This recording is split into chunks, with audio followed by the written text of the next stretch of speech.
महाभारत में भगवान श्री कृष्ण द्वारा अर्जुन को दिए गए वचन आज भी हमारे जीवन के लिए बहुत उपयोगी हैं। अगर मनुष्य इन वचनों को आत्मसात कर ले तो उसका जीवन अवश्य ही सफल हो जाएगा। आज यहाँ हम ऐसे ही 15 अनमोल वचनों के बारे में जानेंगे। 1. व्यक्ति को उसके कर्म का फल उसी तरह ढूंढ लेता है जैसे कि कोई बछड़ा सैकड़ों गायों के बीच अपनी मां को ढूंढ लेता है। 2. आत्मा ना तो जन्म लेती है और ना ही मरती है, ना ही इसे जलाया जा सकता है, ना ही इसको भिगोया जा सकता है। आत्मा अमर और अविनाशी है। 3. संसार में कुछ भी स्थायी नहीं है। 4. व्यक्ति का सुख दुख मान अपमान लाभ हानि का एहसास करना मन की शरारत है, आत्मा का इससे कोई लेना देना नहीं है। 5. जब ये संसार ही स्थायी नहीं है तब इस संसार की कोई वस्तु कैसे स्थायी हो सकती है। 6. मैं इस संसार के सभी जीवों में विद्यमान हूँ, मैं चींटी में भी हूँ और हाथी में भी।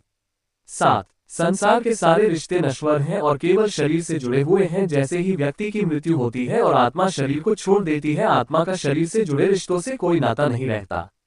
आत्मा शरीर को वैसे ही छोड़ती है जैसे मनुष्य अपने पुराने कपड़ों को उतार कर नए कपड़े धारण कर लेता है। 8. मेरे तुम्हारे हम सबके कई जन्म हो चुके हैं, ना तो यह मेरा आखिरी जन्म है और ना ही ये तुम्हारा आखिरी जन्म है। 9. वर्तमान परिस्थितियों में जो तुम्हारा कर्तव्य है वही तुम्हारा सच्चा धर्म है। 10. मैं किसी व्यक्ति के भाग्य का निर्माण नहीं करता और ना ही किसी को कर्मफल देता हूँ, व्यक्ति या जीव के कर्म ही उसके भाग्य का निर्माण करते हैं। 11. क्रोध मनुष्य का सबसे बड़ा शत्रु होता है, क्रोध के कारण मनुष्य की सोचने समझने की शक्ति नष्ट हो जाती है और उस व्यक्ति के पतन में ज्यादा समय नहीं लगता है। 12. मनुष्य कर्म करने से कभी छुटकारा नहीं पा सकता, इसलिए हमें हमेशा कर्म करते रहना चाहिए क्योंकि कर्म के बिना हमारे शरीर का निर्वाह नहीं हो सकता है। 13. परिवर्तन होना ही इस संसार में स्थायी है, इसलिए मनुष्य को परिवर्तन से कभी नहीं घबराना चाहिए।